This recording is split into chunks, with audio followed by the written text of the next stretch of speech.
Badan politik sejatinya ada untuk menerima, memperjuangkan, dan menyejahterakan rakyat. Dewan juri yang terhormat, mosi perdebatan kali ini merujuk pada uji kompetensi yang merupakan tes wawasan di bidang sosiologi, ekonomi, hukum, dan lain-lainnya bagi individu yang ingin menduduki jabatan penting dalam masyarakat. Pro bilang ini menjadi suatu sistem kontrol untuk mengembalikan kepercayaan masyarakat terhadap pemerintahan.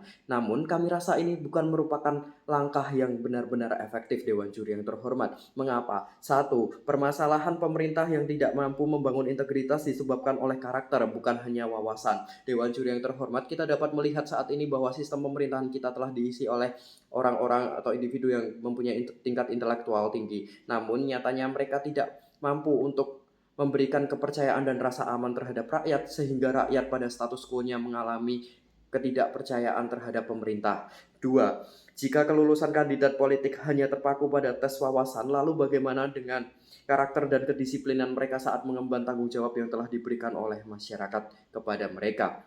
Tentu masyarakat yang telah memilih dan dikecewakan akan semakin mempunyai sikap apatis terhadap sistem politik. Mereka mempertanyakan bagaimana integritas dan kredibilitas sejatinya berjalan dalam sistem politik. Oleh sebab itu, Dewan Juri yang terhormat, kami dari tim oposisi secara tegas menolak Dewan ini akan mewajibkan kandidat politik untuk lulus tes kompetensi politik agar dapat mencalonkan diri. Memasuki poin argumentasi dari tim oposisi. Satu, bagaimana integritas dan kredibilitas pengadaan soal-soal tes kompetensi politik dapat dijamin? A. Menengok status quo. Akar permasalahan politik adalah karakter yang buruk. Karakter yang buruk tentu akan dapat merusak dan melemahkan sistem yang sangat baik sekalipun. Dewan Juri yang terhormat, apabila kita ingin melaksanakan tes-tes uji kompetensi ini, kita perlu menengok berbagai kelemahan yang ada. Artinya di poin B, penerapan mosi ini berpotensi besar untuk disalahgunakan dalam tes kelulusan politik oleh berbagai pihak yang tidak bertanggung jawab. Implikasinya pada poin C, yakni tes-tes ini mampu menciptakan kasus suap, pembocoran soal, dan dapat disalahgunakan, disabotase oleh mereka yang mempunyai kewenangan dan kekuasaan lebih tinggi untuk menjatuhkan lawan-lawan politiknya melalui pengerjaan soal-soal tes ini. Yang kemudian melalui mekanisme yang digadang-gadang oleh tim pro merupakan suatu jalan keluar untuk mengembalikan kepercayaan masyarakat terhadap pemerintah dan pemerintah menjadi lebih baik. Ini justru semakin menyuramkan sistem pemerintahan kita saat ini, Dewan Juri yang terhormat. Mengapa? Karena masyarakat yang telah diberikan data-data palsu melalui tes-tes ini dan akhirnya akan melahirkan mereka politikus-politikus yang ternyata tidak kompeten secara kesadaran, secara empati dan simpati untuk membangun masyarakat, Dewan Juri yang terhormat. Kemudian dua, politik sejatinya ada untuk menampung aspirasi rakyat, memperjuangkan hak-hak rakyat, dan menciptakan integrasi sosial. Dewan Juri yang terhormat, apabila kita memaksa untuk menerapkan mosi perdebatan kali ini sesuai apa yang telah dikatakan oleh tim pro, kami rasa itu tidaklah benar. Mengapa? A. Sangat tidak relevan jika mosi ini atau kemampuan politikus hanya diukur dengan wawasan saja. Ternyata banyak sekali politikus yang telah mempunyai wawasan tinggi namun mereka gagal untuk memberikan dampak positif secara langsung kepada masyarakat. Poin B, perjuangan politik adalah untuk rakyat, bukan partai dan dirinya sendiri. Apa gunanya wawasan yang tinggi dan ilmu pengetahuan yang sangat lebar jika tidak dimanfaatkan untuk membangun rakyat, Dewan Juri yang terhormat? Wawasan yang tinggi dapat disalahgunakan melalui sikap egois mereka.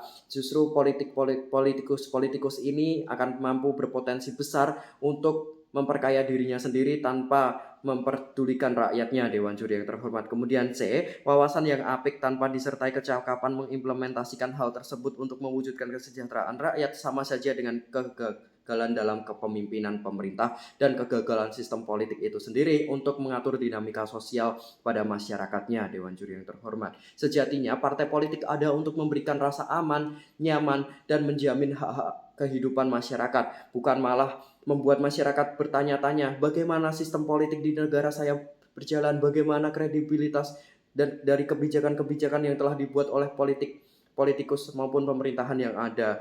Dan ini merujuk pada poin yang ketiga, politikus yang hanya berwawasan tidak menjamin mampu menerapkan kebijakan yang mendukung rakyat, Dewan Juri yang terhormat. Sejatinya politikus yang berkualitas dibuktikan melalui kemampuan mereka untuk membangun masyarakat yang jauh lebih maju melalui kebijakan-kebijakan yang mendukung rakyat pula, bukan kebijakan-kebijakan semata-mata yang hanya melalui wawasan tinggi, melalui ilmu pengetahuan dan rasionalitas tinggi tanpa memperdulikan emosi rakyat, Dewan Juri yang terhormat. Kebijakan memanglah penting, namun bagaimana rakyat melaksanakan, menjalani dan menerima beban dari kebijakan itu juga perlu dipertimbangkan. Karena sejatinya pemerintah adalah untuk rakyat. Dewan Juri yang terhormat memasuki poin penegasan ulang. 1. Politik didasari oleh karakter, hati nurani, dan integritas. Alih-alih kita menerapkan tes kemampuan kompetensi politik, lebih baik kita lebih dulu melakukan tes kepribadian dan psikologis. Karena apa? Menengok akar permasalahan yang telah disebutkan sedari tadi. Permasalahan pemerintahan kita saat ini adalah terletak pada hati nurani,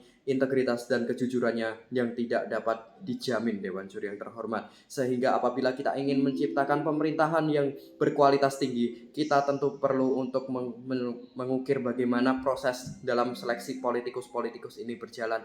Mereka yang mempunyai kepedulian, simpati, dan empati terhadap rakyat secara tinggi jauh lebih penting daripada mereka yang hanya mengandalkan wawasan. Kemudian yang kedua, kontrak sosial dan kepercayaan rakyat terhadap pemerintah dibangun melalui komunikasi yang terbuka, bukan hanya kebijakan semata. Mengapa?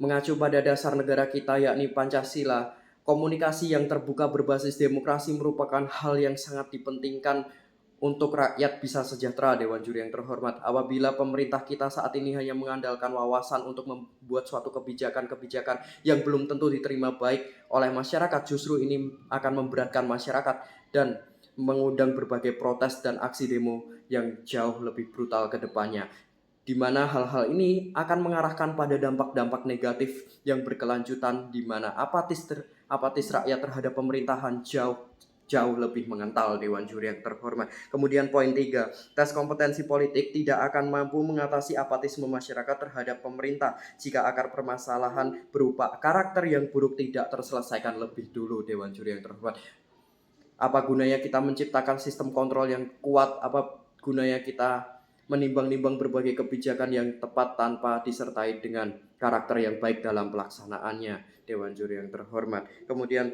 yang keempat, mekanisme tim pro dalam realitanya akan sulit dilakukan atas berbagai kelemahan yang sudah saya sebutkan sedari tadi. Oleh karena itu, bangga menjadi tim oposisi.